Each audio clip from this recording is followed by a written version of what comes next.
Welcome to Dakota Growing. I'm Kelsey Deckert, your horticulture agent here in Burleigh County, joined in the Radio Access studio by my co-host Tom Kalb, NDSU Extension horticulturalist. How you doing today? Everything's good. Welcome to 2026. Here we New are. year, almost done with the first month of the year.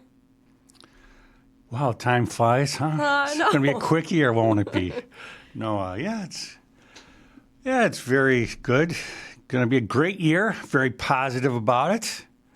Survived the cold weekend. Yeah, it was very bitter cold. Yeah. How cold I saw minus 21. You know, I was dealing with enough things Were that I ya? didn't pay attention to the temperature gauge at all, but We're it was supposed cold. to. Yeah, it was cold, but that's normal. And actually, we usually get like minus 25, minus 30. That's our hardiness zone. 4. And so if it was only minus 21, which is what I saw, we didn't even really reach what we're supposed to reach. We didn't reach our potential. But I think usually in recent years, the coldest weather has been in mid-January. Yeah. So that could be it. That could be our coldest. And That'd be nice. And I like cold weather. I've told you this before because that's our best insecticide. We need that to kill those bugs outside, maybe slow down at least that emerald ash borer. And so a blast is good. A cold blast is good for us, good for our crops. And, as long as the furnace works. Yeah. And I'm okay. And we missed the ice storm that they just had throughout much of the east there. Yeah. So we're okay. That's one nice thing I think about North Dakota is that it's dry. And so... And we're accumulated to it. Yes, See the news reports of right. people not knowing what to do. Right, all freaking out. Yeah. Yep. But we do have our Snowmageddon. blizzards here, Yeah, So it's been kind of tough. that's right. But I do see warm up next week. Oh, really? Warm up for the start of February. I don't know what that means exactly as far as like how much of a warm up, but we're going to get a little warmer. Oh, that's good. So should we talk about gardening a little bit here? In the middle of winter, let's go. All right. Well, it is the new year, and it's time for us to begin planning our garden. And I always say that the first step to having a great garden is to have great seeds. Choose the best varieties for our garden. And so today I'm going to talk about some of the best new tomato varieties that you can grow. I know tomatoes I picked tomatoes on purpose. Because I love them so much. Yeah, I know. I'm an oddball, though. People do love tomatoes. Yeah, it is the most popular vegetable grown in North Dakota gardens. That's why I chose it. And also, it's a crop that we need to start indoors. So it's when we got to get start thinking a little bit earlier than we don't have to think about like zucchini yet. We got that can wait. Definitely. But and the other thing I want to talk about with tomatoes is it's been amazing to see the advances made in science on tomatoes as they're starting to unlock the genetics of of the human genome. You hear about that, and they're doing that for plants too. And so there's just amazing discoveries that are going now over the last 10 years. And with tomatoes, I see we've now got resistance to some of the most common diseases on tomatoes, like late blight and early blight. Now we've got resistance to. And now this year, the big discovery is there's a new variety called out Bada Bing. And that has resistance to Septoria leaf spot. So, Septoria. So these are the big three of North Dakota: early blight, late blight, and Septoria leaf spot. So before we didn't have resistance to Septoria leaf spot. That's why you see these little brown or burgundy spots on the leaves. It doesn't affect the fruit so much, but it's on the leaves. But I would just say, I always kind of call this is like gray hair because it's an old plant. It's falling apart like me. It's just it's like gray hair on a tomato plant. It's just like showing its age. Because I would say almost every tomato vine in North Dakota come September, it's got a little bit of septoria on it. Yeah. And so this could be really helpful if we got since we have resistance to it now. Right. And so the leaves can, they're not immune to it, but they can resist it. And so the leaves may stay clean. And so this can help extend our harvest late in the season. And so it's only on like that Bada Bing right now. And Bada Bing is not commonly available. You can find it in a few seed catalogs. But it's kind of like whenever you get anything new, it's really expensive in the beginning. Yeah. Like, remember? When I was a kid, I remember there was a thing called a calculator. Wow. That was amazing. That was before computers, And so, wow, this is such a cool thing. Because we had to use a slide rule to do our, okay, how do you change Fahrenheit? I still remember my science teacher, Tom. Okay, it's 20 degrees Celsius. How much Fahrenheit is it? Go get your slide rule. So I'm using my slide rule. So I don't know what I'm doing. But then they came with these calculators. They just push a button. Wow, it's a magic thing. But they were like over $100 back then because it was big. Now they just throw them away, $1 or whatever. So same with that's Bada Bing and some of these first varieties that resist septoria. $100 seed. It's like right now like 50 cents each seed. Yeah, that's expensive. Yeah, it is. So, and Bada Bing, it's a cocktail tomato. That means like it's bigger than a cherry tomato, but it's not as big as a slicing tomato. So it's like about 1.5 inches, 2 inches. I don't know what a cocktail. I mean, do you put is that what you have Bloody Marys with? I don't know what it is, but they call fresh eating the best then? Cocktails. I don't know. Maybe it's like when you have a martini, you want to eat a tomato. I don't know what it is. They call it a cocktail type, but it's not a popular size, and so it's not gonna. It won the All America Selections Award because of that special disease resistance. But the good news is, since we have it on this variety, it'll be transferred to other varieties. And so in the next 5 years, we're going to have a series of varieties that resist septoria. So that's great news. I'm really happy about that. Good research going on there, huh? Yeah, so I don't know if you're going to find like Bada Bing. I would just say for me, as a cheap gardener, I would just try to keep the leaves dry when I water. And that way I will get much less septoria because septoria loves wet leaves. So you'll just wait 5 years when that price comes down. That's right. I'll just wait till it's affordable. But there are some new varieties that you can find more readily. And I would say there's a lot of plus varieties. Like Celebrity is one of the most popular varieties there is because it's easy to grow and it's a good quality tomato and it resists a lot of diseases. But now there's Celebrity Plus. And the plus means it's got better fruit quality and it's got resistance to more diseases. And so this is becoming pretty common now. And also, besides Celebrity Plus, there's Big Beef Plus. Again, better fruit quality, more resistance to diseases. There's Better Boy, and now there's Better Boy Plus. There's Mountain Fresh Plus. There's Lemon Boy Plus. So in these new varieties, look for the word plus, and that's a bonus for us to have a better quality fruit.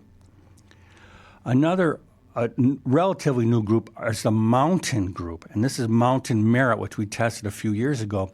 It's a great quality slicing tomato, Mountain Merit, and it resists late blight. And the thing about the Mountain varieties that I like so much is they resist diseases. And also, they're from the mountains of North Carolina where they have cool summers. And that's what we have in North Dakota, generally speaking, is a relatively cool summer. A little hardy for our state, Yeah. a little more hardy. So the mountain lines are great. So look for them. Now, and there's a new variety this year called Mountain Man. Very manly. It's a big tomato. And so I think that one's worth trying because, again, they resist diseases and they're easy to grow here in North Dakota. There's another new group that's really interesting, and they're named after cars, like Roadster, and a newer one called Rambler, and the newest one's called Camaro. And these tomatoes are like the most picture-perfect tomatoes, and they grow well. We tested Roadster. It was really a total winner. Just a picture-perfect tomato, like 8-ounce size, blemish-free, no cracks, and delicious. I thought maybe they were named after cars because they like race. Grow fast. Yeah, they speed to harvest. They're pretty early. They are, okay. But I have no idea why they made it. They're not the earliest.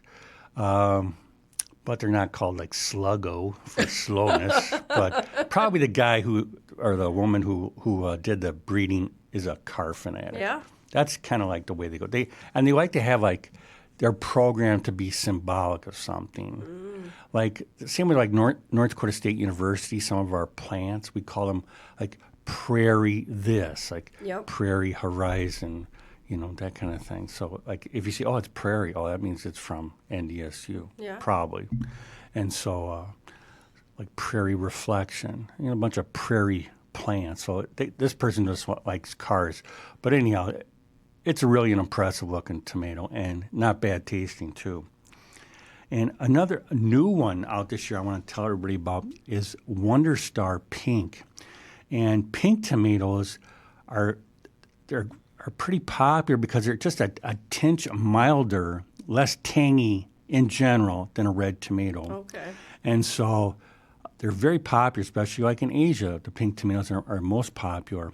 But this Wonder Star Pink, I really like it because it's very early and the vines are compact. They only get about 2 feet tall. And so they're really easy to grow. And all these tomatoes I've talked about so far are what we call determinate types. And that's a type of vine. It's determinate. And what that means is the vines terminate once they start blooming. And that way they stay small and compact so you don't have to prune them and they just don't get out of hand. They're not wild. Yeah, like indeterminate types are wild. They'll grow like 6 feet. But these will stay generally about 3 to 4 feet, so they're easy to grow. And like we often they work well in a cage. They work well if you stake them. And this is what we call string weaving that I'm showing here. It's like you pound a stake about every 2 plants, and then you wrap twine around the plants from stake to stake, wrapping it around the stake, and that way you develop like a wall that the strings keep the plants in place, and you just put like a new layer of string every like 8 inches up the planting. This is what commercial growers do. They like the determinate types. Also, determinate types, like the ones I'm talking about, they're also relatively early. They're earlier than the indeterminate types in general. So they're early, compact, easy to grow. So I like that. And here's another picture of a determinate planting, nice and orderly and easy to manage. That's for me. That weaving process sounds a lot easier than tomato cages. Yeah, less expensive too. Yeah. Yeah. I feel like whatever works for you. But like I would just say cages are okay if you just got a few plants. Yeah. But once you start getting a lot of plants, like let's say you got 20, 50 plants, that's a lot of cages. And so that's when we start going more towards the string weaving. That's what the growers use. Yeah. And that's what a big time gardener can do too. It's pretty easy. Okay.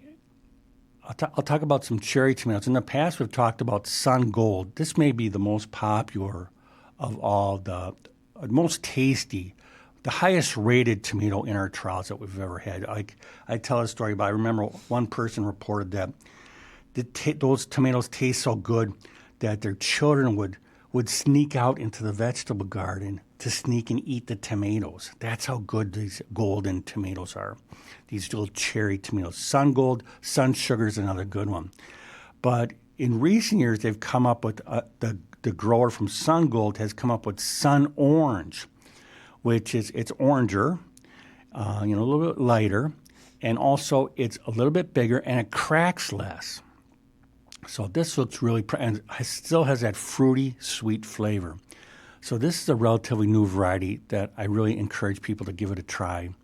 And then also another one that's pretty new is I'm hearing more and more about people like purple tomatoes. You don't like any tomatoes. No, but my daycare lady, I guess she kind of called them almost like a chocolate. Right. color. So I'm assuming kind of similar Yeah. coloring. Purple, And brownish, and like she's- this one here showing yeah. chocolate sprinkles. Yep. And it has a brown chocolate, like a deep chocolate color with green flecks on it. So they say it's like the best tasting one. That's what she said. Does She she goes, really? I don't even like tomatoes either, She's- like wow. fresh, but she just pops them in her mouth, and I just go, yuck. But okay. Disgusting. Huh? Yeah, disgusting. Well, we're going to try it this year in our trials. Ooh. And yeah, so almost all these we're going to try in our trials. So, and people are welcome to join our trials. We'll talk about that in a second.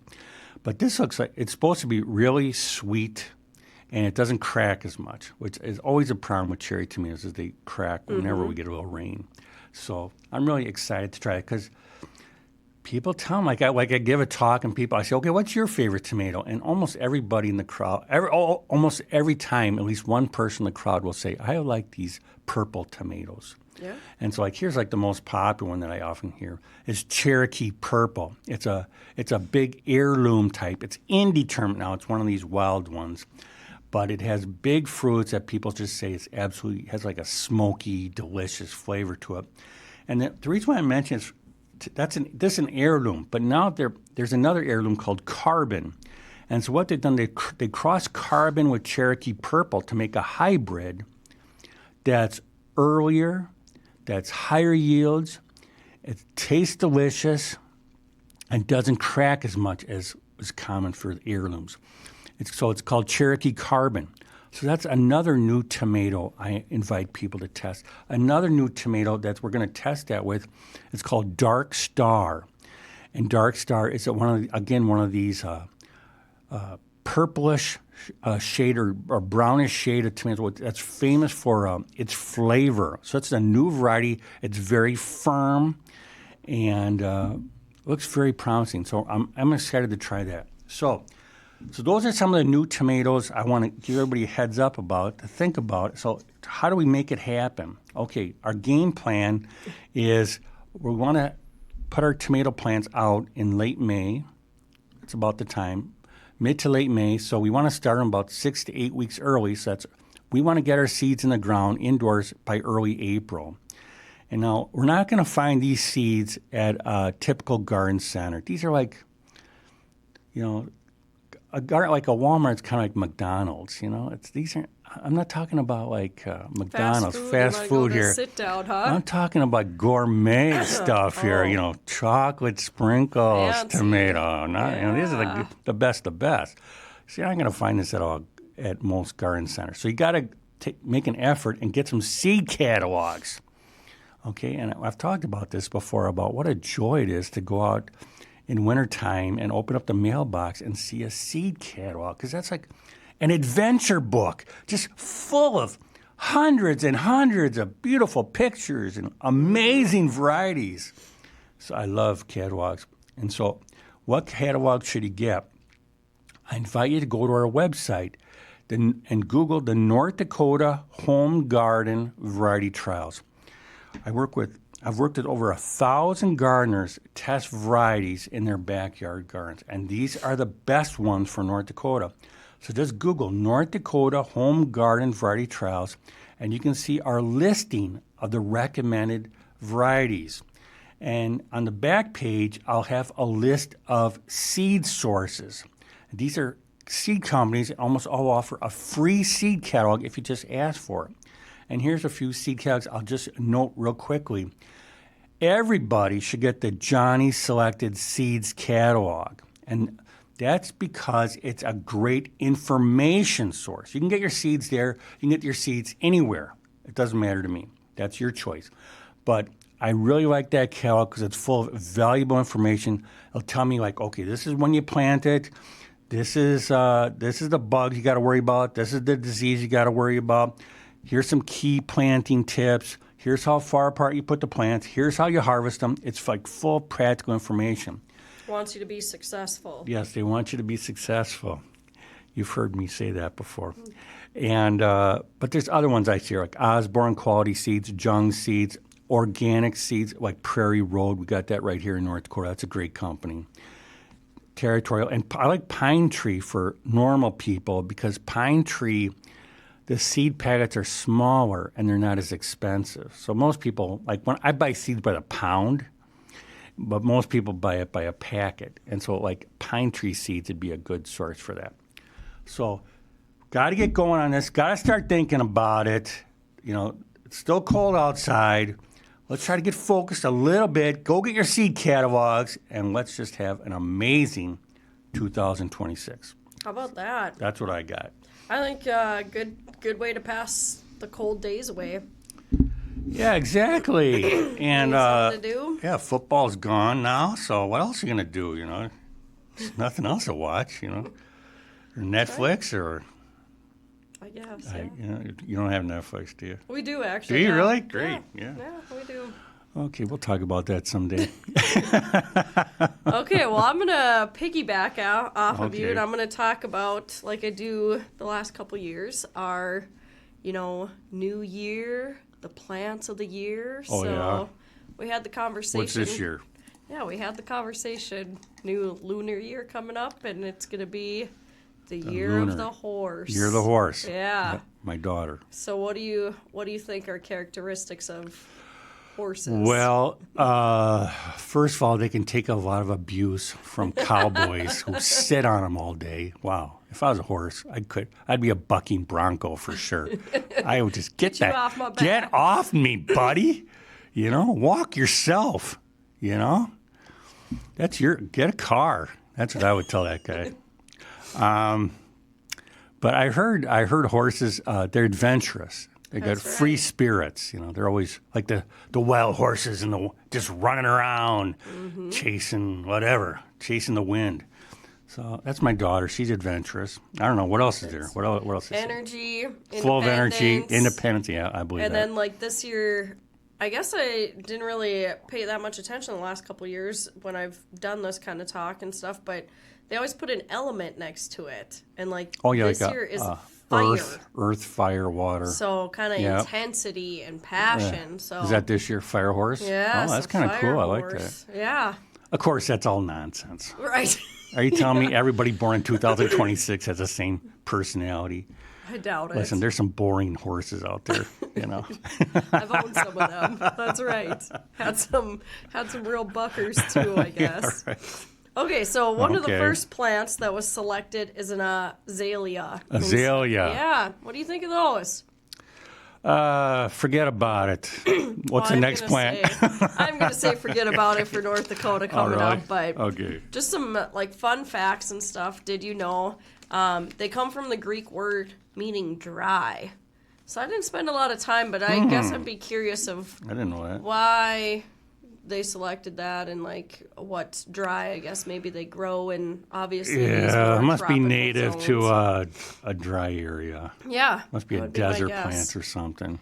In the 1800s, they were considered the Aristocat flowers. Oh, the rich people had them. Yeah. I mean, they're very beautiful, so I could see that. And then there is one that is called a What's wrong with the flame. dandelion? Dandelions are pretty. To some people. But, aristocrats, they just, it's just exclusive. You talked about your fancy tomatoes. Yeah. We're talking fancy You're flowers right. now. You got it. Yeah, so there's a flame azalea that's native to the Appalachian Mountains. And what's really Oh, unique yeah. about this is it displays multiple colors. So you get that Oh, orange, really? yellow, pink. Kind of reminds me of when we talked about roses before, like the campfire. Yeah, right. Yeah. Cool. Hot. Should say hot. What's that? It's not cool, it's hot. Yeah. Yeah. So then they say that there is the Callaway Gardens. Oh, yeah. Down Have in you been Georgia. there? No. Yes. I see it on TV sometimes. Yeah, so I did a little research on that too. If That's you where love azaleas. Azaleas are Georgia. That's your must-see place to Yeah, go to. I believe that. Like the Masters golf tournament. Every spring, it's in Georgia. It's just full of azaleas everywhere. See, I don't There you watch go. golf at all. To Yeah, know me that. too. Me too. So boring. There's two different classifications: Really? evergreen and deciduous. Of course. Yeah, so A of course, rhododendron. evergreen, they retain their year-round leaves, and that foliage transitions to a darker color in Yeah. the winter. Yeah. And then deciduous are going to Impossible. lose that. impossible for a sometimes they call it like a rhododendron. Yeah, they're thing. part of that family, but Right. they're not, It's not a true black one or white. Yeah. because I think they only have like 5 stamens. Oh my gosh. Something Who really, cares? yeah, right. I did read Those into botanists this. at Callaway Gardens. That's right. They need to get a life. Yeah. So, What about them? as far as growing them, What what about do you it? say? Forget them. They're not for North Dakota. There is one series out there that's like Zone 4. It's called the Light Series, Yeah, from University of Minnesota. but they're going to need that acidic soil that Yeah. we don't have. The lights, candy lights, northern lights, rosy lights.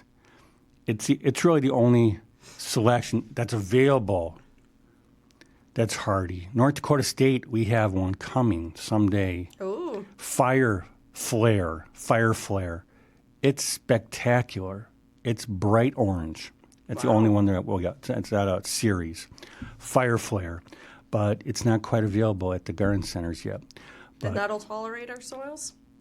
That's what Todd West says. He says it doesn't show the iron chloride, the iron deficiency that's famous for the azaleas. Mm-hmm. But I would just you just gotta say, okay, I love azalea because it's kind of like you say, the aristocrats. Like, I want an azalea because my neighbor can't grow it. I want to have the only azalea in town, so I'm going to grow it, and I'll be exclusive. that neighbor. That's right. I'm special, and I like a challenge. That's right. Well, you're probably going to fail, but if you want to, like, you got to deal with that soil. We got the wrong soil. Yeah.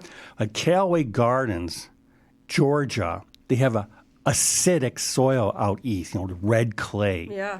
We don't have that. We got prairie soil. Totally Right. different. There's no prairie series. There's no mentioned. prairie. Exactly. Yeah. So we got to acidify the soil. And so I was taught the way you do that is you do it with peat moss. So you get these big honking bags of peat moss you can get at the garden center. I'm going to plant my azalea plant, and I'm going to make a 6-inch mound of peat moss. Wow. 6 inches at least Yeah. mound, and then I'm going to work it in. I can't just put my azalea in a peat moss bog. I'm going to work it into the native prairie soil, and then so I've provided good drainage because it's raised, and I added a lot of peat, which is acidic. So then my plant may be able to tolerate that.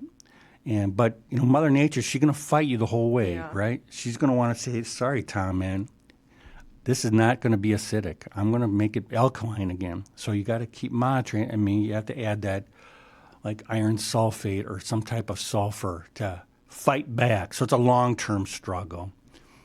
And If you got the time, I guess, maybe worth your and battle. and also just got to have realistic expectations.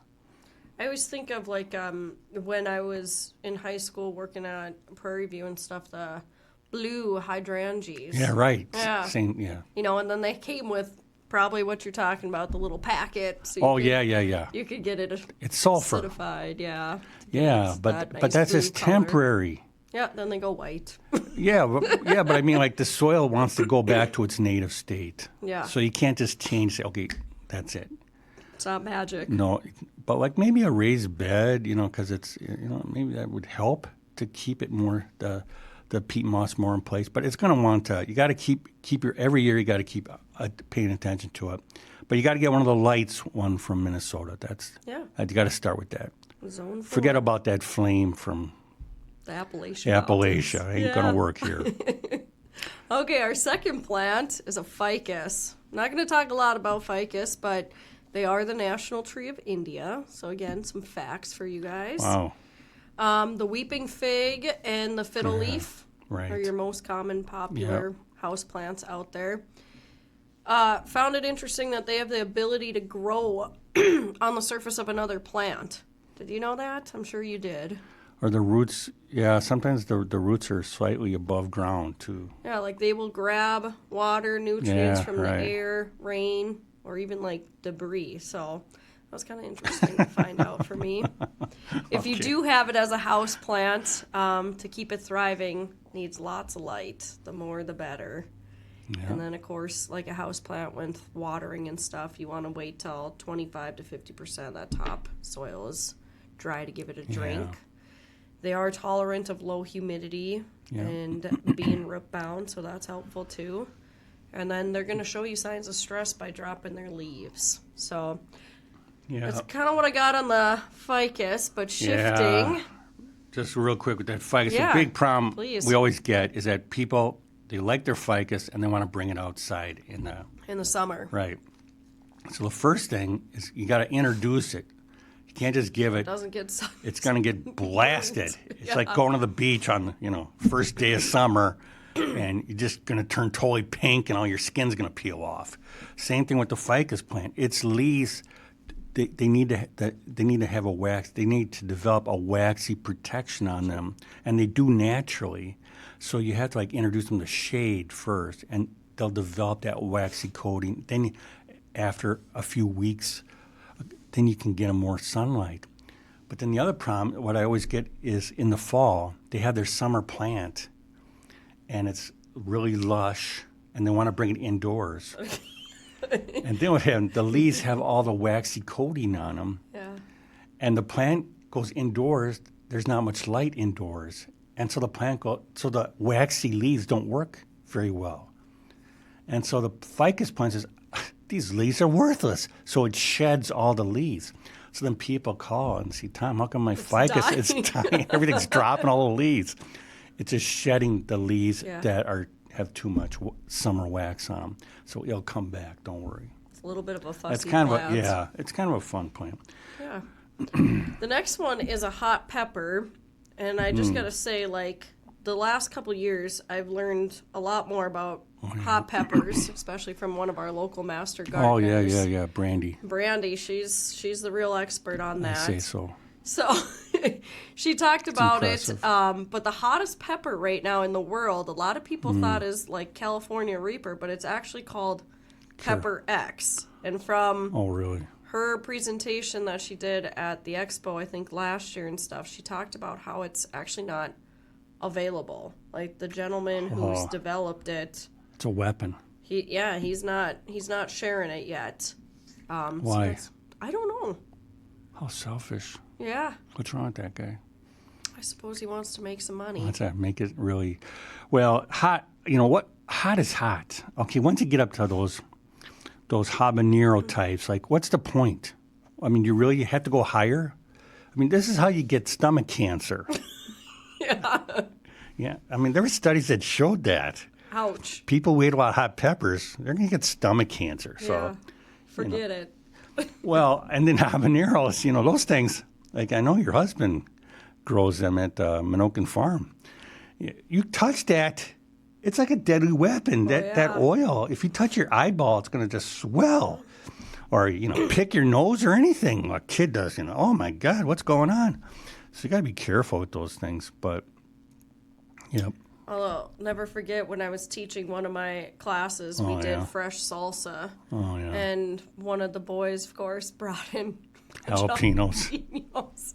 And he did not have, I wasn't paying enough attention, so shame on me as a teacher, but he's over really? dicing.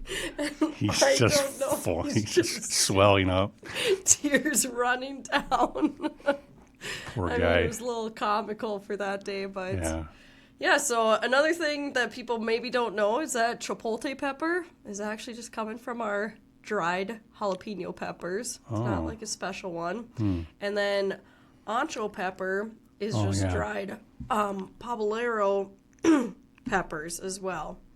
Yeah. So for those of you who like to know health benefits, they're rich in vitamin A and C, so they can offer a boosted metabolism and reduce inflammation.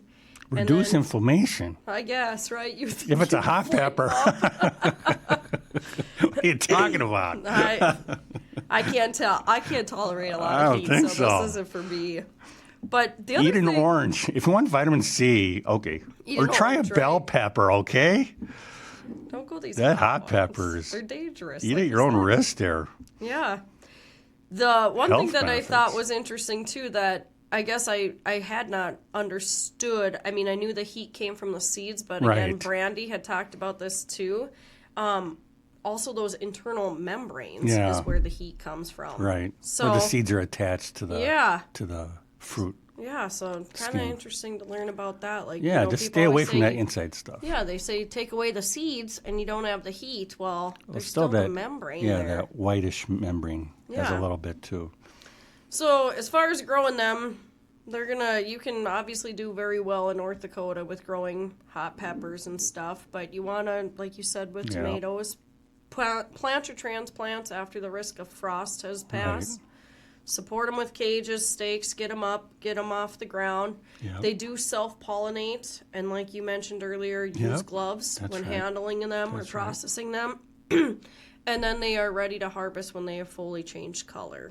So, a couple issues that you might have to worry about would be like sun scald, blossom end Yeah. rot, bacterial leaf spot, aphids, and then tarnished plant bugs. But they do, I mean, again, I've been out to Brandy's and it's very neat to see their pepper garden. You have to wear like a gas mask. No, you don't. No? No. But she's got, I mean, again, talking Like about a variety beekeeper's of color. outfit. I don't know, maybe when they harvest, but when we toured it, no. But she had a lot of, like you talked about purple varieties. There's purple Yeah, right. and those dark, like Yeah. almost black Oh colors. yeah, there's too. flaming colors like you mentioned Yeah. with the azaleas, and I think my experience is hot peppers are fairly easy to grow compared to bell peppers. They're just more vigorous plant, stronger rooted plants, and just gotta just be aware of what's going on. And they're those heat units, the Scoville heat units, like know which ones are just a little bit hot and which ones are fiery hot, and be careful. Or just avoid them. And you can eat the leaves too. Some like in Asia, Really? yeah, we eat the leaves as like a. Stir fry again, or what? It's kind of like yes, and then it's like it's just a little bit of heat in the leaves, Really? just a touch of heat, and so sometimes they would eat the leaves too. Well, there you go. Try that. Add it to your salad, I guess. I don't know. The next plant of the year is crocus. And so, Oh, that's a nice one. yes, but people can get confused with our prairie folk crocus, which is not a true crocus. They're actually a genus of the iris family. Oh yeah. So, in many cultures, they symbolize rebirth, joy, hope, fresh beginnings, which to me, I think they can bring us a lot of joy since they're one of the first plants we see popped up in the springtime. Yes, definitely. Yeah, they pop up through the snow and stuff. They have a natural insulation, like you said, with the ficus. They have actually a waxy cuticle that protects them from the snow and frost. So, Nice. yeah, I think they bring us joy after winter. Again, not the same as our prairie crocus, but still. That's how I tell it's springtime. Go out on the hillsides, the ditches, once I see that. Oh yeah. Okay, Yeah, they're days are changing. beautiful, bright colors. And Yeah. I don't like crocus because it's a busy time of year for me. I'm too busy, so I like frost. Maybe you need to stop and smell the flowers, huh? Exactly. They don't have much fragrance, though, huh? No, they don't. But bees like them. They're good for They pollinator are gardens, very right? Because good. bees, they need what they can get early in the season. Yes. So crocus are great for They're gonna pollinator come up gardens. before those dandelions. That's right. If you are going to grow crocus, you want to select a site with several hours of direct sunlight. You're going to plant the like bulbs, but they're not, in the fall, usually around 6 to 8 weeks prior to that first frost. Yeah. And then water thoroughly. After they're planted, basically you don't have to do a lot, like unless it's a Right. drought. Right. They will self-seed, and if you leave them in like an undisturbed area, over the years you'll get kind of a blanket of color Yeah. out there. So pretty easy. We got 2 more left. So the next one is sedum. What do you think about sedums? You know, like you just had crocus. Yeah, now we're jumping to the other time Now of you're year. flipping over at the other extreme, the sedum. So that's a beautiful flower late in the fall. Love Great it. pollinator as well. Drought tolerant, good for North Dakota. That's right. So one of the last blooming plants of our growing season, like you just said, drought tolerable, and there's actually more than 400 species. Most of them Wow. are in that hardiness zone 4 to 9. Various colors of those too. I think as far as growing them, they're easy, very tolerable. Again, they're adapted to live with less. They prefer that dry, well-drained soil. The cold-tolerant ones may not do as well, though, in our warmer, hardy zones. Most of the time, you don't need fertilizer.